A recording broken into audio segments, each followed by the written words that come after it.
अजूनही बोथट झाली नाही धार शिवराणाच्या तलवारीची.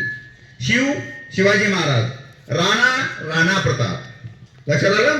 अजूनही बोथट झाली नाही धार शिवराणाच्या तलवारीची. कुणाची हिंमत नाही आमच्यातलं हिंदुत्व संपवण्याची.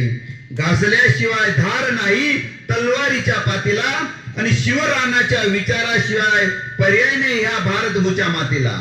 बघा, या भारतभूच्या मातीमध्ये शिवाजी महाराज, राणा प्रताप सारखे महान माणसं होऊन गेले, अनेक होऊन गेले, समाजसेवक होऊन गेले, देशभक्त होऊन गेले, क्रांतिकारक होऊन गेले.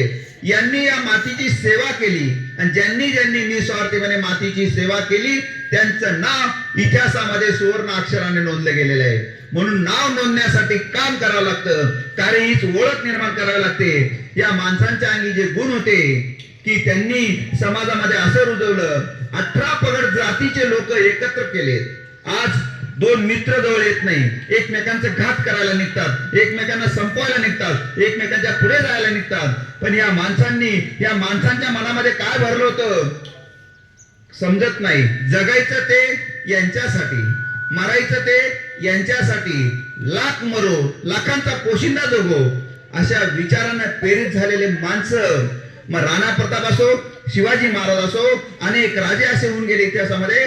त्यांनी फक्त समाजासाठी, समाजाच्या प्रत्येक माणसाला सुखी समृद्ध करण्यासाठी ते जगत गेले, आणि म्हणून ते माणसं त्यांनी निर्माण केले.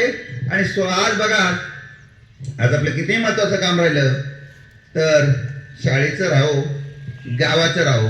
पहिले आपण काय म्हणतो, अरे माझं तेवढं करून घेऊ द्या, हे काय चालूच राहील. पण आपण बघितलं, तानाजी मालुसरे स्वतःच्या मुलाच्या लग्नाचं आमंत्रण द्यायला शिवाजी महाराजांना गेलेत. स्वतःच्या मुलाच्या लग्नाचं आमंत्रण देण्यासाठी शिवाजी महाराजांना आमंत्रण द्यायला गेले. त्यावेळेस शिवाजी महाराज, जिजामातामध्ये खलबत चालू होती, चर्चा चालू होती की हा गड, कोंढाणा सारखा बळकट किल्ला हा मोगलांच्या हाती राहणं योग्य नाही, म्हणून आपण असं करू, आपणच या मोहिमेला जाऊ. आणि मग तानाजीला सांगितलं की ह्या वेळेला तुम्ही लग्न वगैरे पार पाडा, आम्ही जरा मोहिमेवरती जात आहे. जो आजचा किल्ला आहे सिंहगड, त्यावेळेचं नाव होतं कोंढाणा. कोंढाण्याच्या मोहिमेवर जात आहे, तर तेवढं तुम्ही लग्न उरकून घ्या. तर तानाजीने तर सांगितलं, माझ्या मुलाचं लग्न नंतर बघू, पहिले माझा राजा जर किल्ला घेण्यासाठी जात आहेत, आम्ही कशासाठी आहेत, आम्ही काय कामाचे आहेत. म्हणून लग्न बाजूला ठेवले, तानाजीने लगेच मोहिमेला सुरुवात केली.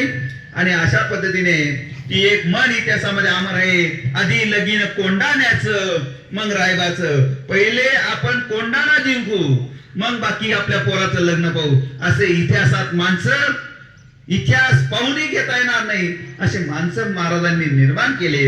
असे कितीतरी आहेत. महाराजांनी सांगितलं हत्तीशी लढावं लागेल, ते माणसं विचार करायचे नाही, हत्तीशी लढायला लागायचे.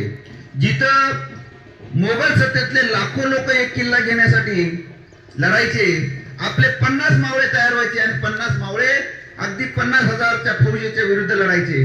कारण का, यांच्यामध्ये विश्वास भरलेला होता, आत्मविश्वास होता. आपण महाराजांसाठी काम करतो, आपण जनतेच्या सुखासाठी काम करतो, अन्याय अत्याचाराविरुद्ध लढतो, आणि आपण सर्वसामान्य रयत सुखी झाली याच्यासाठी लढतो.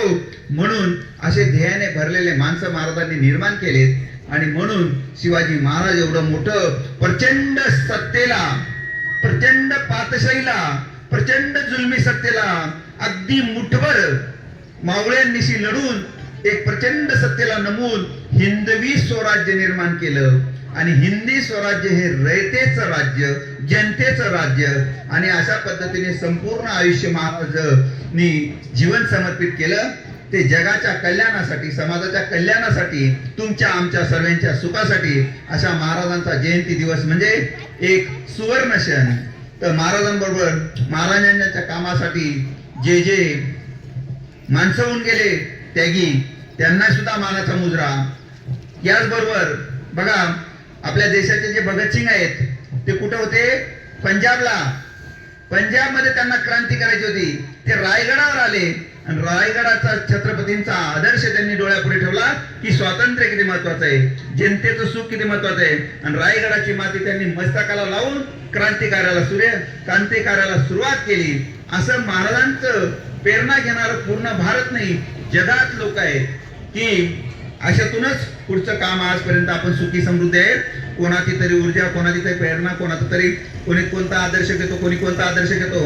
तर छत्रपती शिवाजी महाराजांनी रामकृष्णांचा आदर्श घेतला, पुढच्या लोकांनी त्यांचा आदर्श घेतला, त्याच्यानंतर त्यांचा आदर्श घेतला. आपण एकमेकांचे आदर्श घेत घेत आपण सुद्धा आपल्या आयुष्यामध्ये चांगलं काम करायचं आहे. आपण सर्वांनी कार्य ही चांगली ओळख निर्माण केली करायची आहे.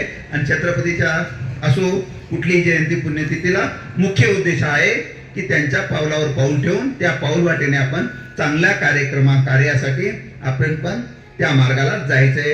या ठिकाणी माझं शांततेत ऐकून घेतलं. सर्वांना धन्यवाद. एकदा त्या घोषणा बोला. छत्रपती शिवाजी महाराज की, भारत माता की.